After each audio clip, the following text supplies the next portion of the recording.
এ পর্বে আমরা দেখব যে কিভাবে ফর্মের ভিতর দেখুন এখানে একটা ডট ডট র্যাক তৈরি হয়েছে জাস্ট এই রিসেট এবং ক্লিয়ার বাটনের মাঝখানে। অর্থাৎ এইটি হচ্ছে আমার মূলত ফর্ম, এটা হচ্ছে একটা পেজের ভিতর আমরা টেবিল তৈরি করেছি। কিন্তু আমরা এই ফর্মের ভিতর কিভাবে টেবিল তৈরি করব, টেবিল তৈরি করার কারণ আমরা নেমের জন্য টেক্সট বক্স রাখবো, এই টেবিলের ভিতর তৈরি করেই আমরা রাখবো।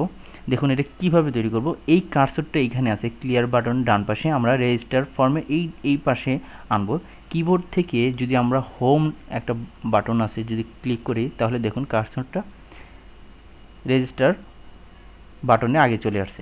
এখন এখানে আমাকে টেবিল তৈরি করতে হবে। দেখুন আমরা টেবিল তৈরি করার জন্য ইনসার্ট টেবিল থেকে ইনসার্ট টেবিল, এখানে আমরা আপনার ফর্মের কি কি জিনিস থাকবে তার উপরে ডিপেন্ড করে এখানে আপনার রো কলাম তৈরি করতে হবে। এখানে আমি রো দিচ্ছি 9টা এবং কলাম দিচ্ছি 4টা।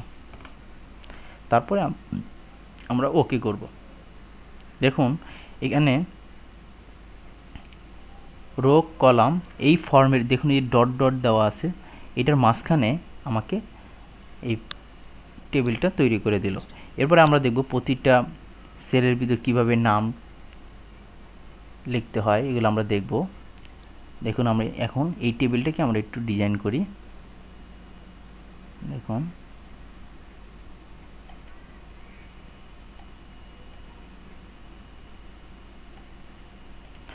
এখন আমরা এইখানে যেহেতু আমার টেবিলের প্রথম যে ফরম্যাট থাকবে সেটা নেম।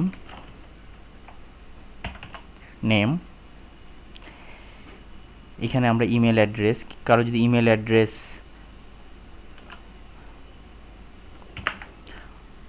অর্থাৎ এটা একটা সাবমিট ফর্ম তৈরি করতেছি, ইমেল, তারপরে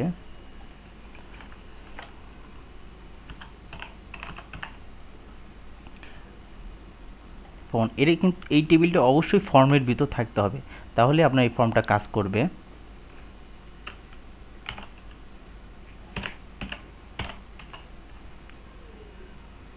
ফোন, সিটি, যা যা ইনফরমেশন আপনার দরকার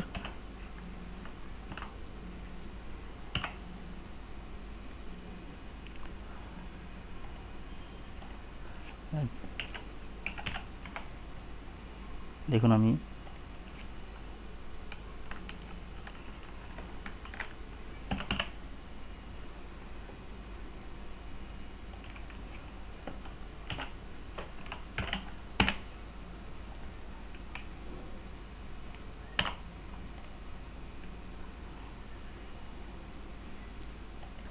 এখানে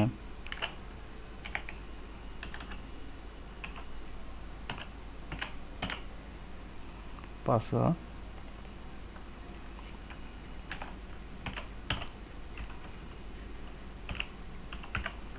কনফার্ম পাসওয়ার্ড,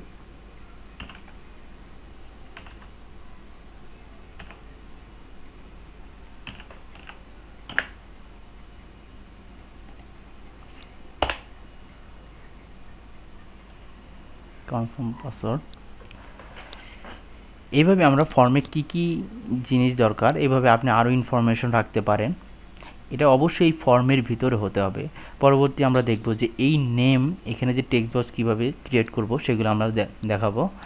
তাহলে দেখলাম যে একটা ফর্মের ভিতর কিভাবে টেবিল ক্রিয়েট করে তার ভিতর নেম, ইমেল অ্যাড্রেসের ইনফরমেশনগুলো তৈরি করতে হয় সেটা দেখলাম।